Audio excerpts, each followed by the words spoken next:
안녕하십니까. 여명 사주 중에 재벌 사주를 타고난 분 한 분을 사주를 보도록 하겠습니다. 이분은 을일간에 태어나셨고, 태어난 달은 진월입니다. 청명과 고구, 입하 이런 시절에 태어나신 분입니다. 그리고 특징은 월주, 일주, 시주에 편재, 정제가 많이 들어있다는 것이 이분의 특징입니다. 그래서 이런 사주를 볼 때 맨 먼저 봐야 될 것이 이제 일간이 무엇인지, 어떤 일간에 태어나셨는지 하고, 그 다음에 그 태어나신 달에 기후가 어땠는지, 추운지, 따뜻한지, 뭐 이런 것을 보는 것입니다. 그 다음에 이제 이 전체적인 형태를 볼 때, 이제 신강이냐 또는 신약이냐를 먼저 봐야 되겠죠. 왜냐하면 그에 따라서 용신이 달라지기 때문에 그렇습니다. 신강, 신약은 무슨 말이냐면 내가 강한지 약한지를 말하는데, 강하다는 것은 내 편이 많은 것이고 약하다는 것은 내 편이 적다는 것입니다. 전체 사주 중에 이 을일간인 분은 을이 나인데 내 편은 편인, 비견 이런 것들이 다 내 편이고요. 상대편이란 것은 관이나 재를 말하는 것입니다. 이분은 재가 정제, 편제가 많이 있기 때문에 신약에 속할 것입니다. 내 편은 편인 이 하나밖에 없는 것이죠. 정관이나 정제는 내 편이 아니기 때문에. 그래서 이분은 신약 사주입니다. 신약 사주라는 것은 내가 몸이 약하기 때문에 나를 도와줄 수 있는 용신을 써야 된다는 말입니다. 용신이라는 것은 뭔 이야기냐면 내가 도움 이름을 지을 때나 어떤 사주나 이런 걸 볼 때 어떤 걸 많이 가진 것을 취해야 할지 이런 말입니다. 그러니까 이름에다가 예를 들어서 이름 지을 때 오행 중에 어떤 것을 많이 넣어서 지어야만 좋을까 이렇게 생각한다면 이분은 신약 사주이기 때문에 나를 도와줄 수 있는 이 을목을 도와줄 수 있는 이름을 지어주라는 말입니다. 이제 이분은 특히 특징이 재가 많이 들기 때문에 이제 어떤 격국을 이야기하라면 전제격에 속할 것입니다. 그러니까 전부 재로 쫙 깔린 걸 말하는데, 그래서 또한 용신을 정할 때 한 가지 더 추가할 것은 용신은 월로 정한다 그러죠. 이 월주를 가지고 정한다고 하는데 그 중에서도 남자와 여자에 대해서 조금 차이가 있는데 여자분들은 관을 주로 용신으로 쓰는 쪽이 많고요. 또 그다음에 남자는 재를 용신으로 쓰는 경우가 많습니다. 이분은 여명이라고 제가 말씀을 드렸는데 남자라면 정제인 이 진을 생각해서 정제격에 속하는 토를 무토 같은 걸 이제 용신으로 쓸 수 있겠죠.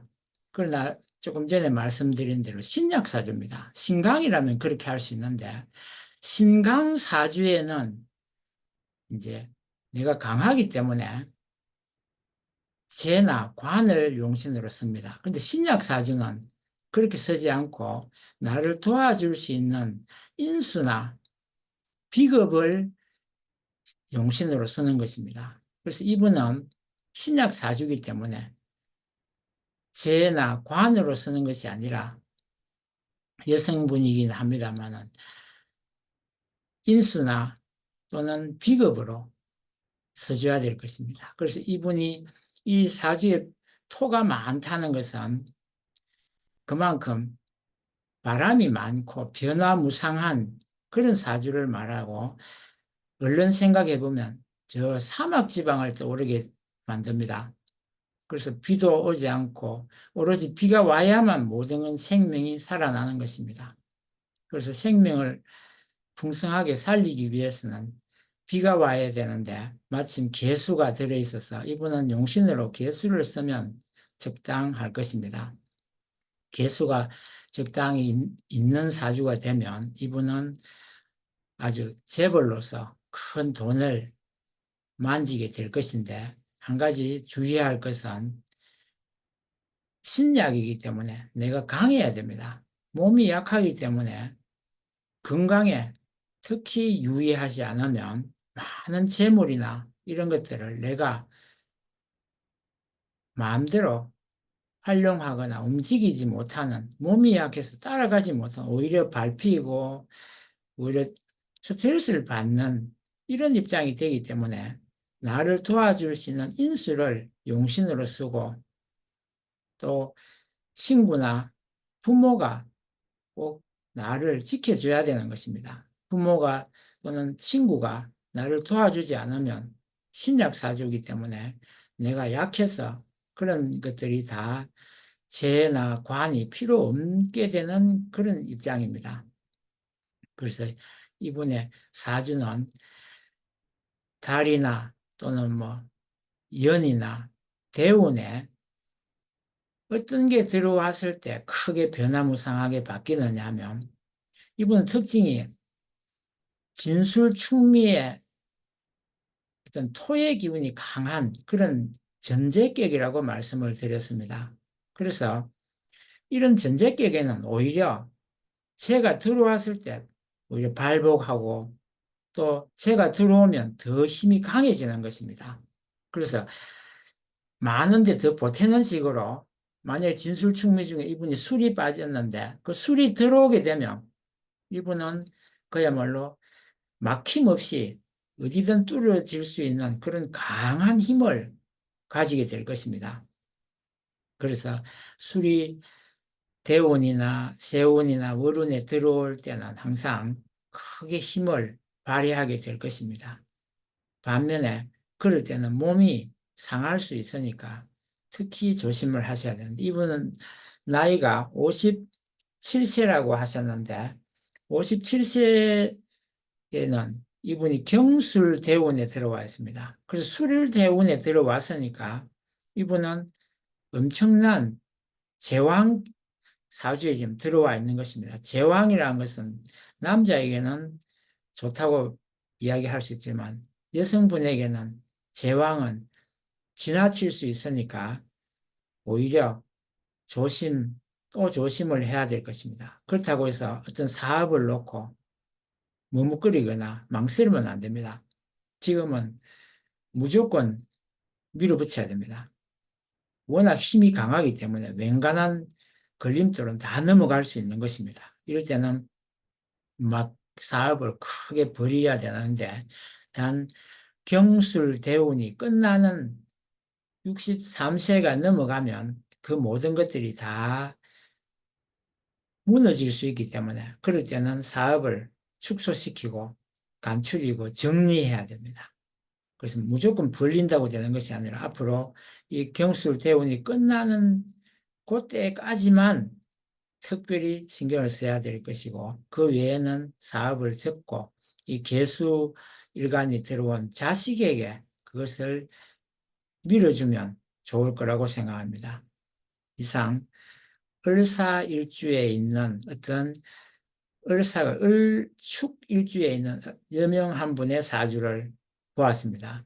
또 이 사주에는 한 가지 더 첨가하자면 진술충미뿐만 아니라 삼합, 신자진 삼합이 들어 있습니다. 그래서 신자진 중에 연주가 신이고 월주가 진이기 때문에 자수가 들어오는 해에는 또 한 번 큰 힘을 휘몰아치는 걸 당하게 될 텐데, 이 신자진 합수국이고 수국은 이분에게 인수가 됩니다. 그래서 이때는 오히려 돼지가 촉촉한 비를 맞고 크게 생명이 일어나게 되는 그런 왕성한 사주가 일어나게 될 것입니다. 내가 신약 사주이기 때문에 오히려 잘못하면 홍수를 당해가지고 부목이 될 수 있는, 그런 물에 떠내려가는 홍수에 휘말리지 않도록 항상 가까이에 인목 또 간목을 가까이 해서 친구나 내가 힘이 약하기 때문에 그 간목을 가까이 해서 풀어나가는 것이 무엇보다 좋을 것입니다. 그래서 이름을 만약 짓는다고 하면 이름에다가 간목이나 인목에 해당하는 목의 힘을 강하게 하는 그런 이름에 넣어주면 좋을 것입니다. 이분은 을목은 아주 약한 1년생 풀이기 때문에 내 사주가 끝없이 계속 잘 되리라고 생각하지 마시고 잠깐 찾아오는 기회를 놓치지 마시고 잘 활용하는 쪽으로 가신다면 크게 발복하여 재벌 소리도 들을 수 있을 거라고 생각을 합니다. 이상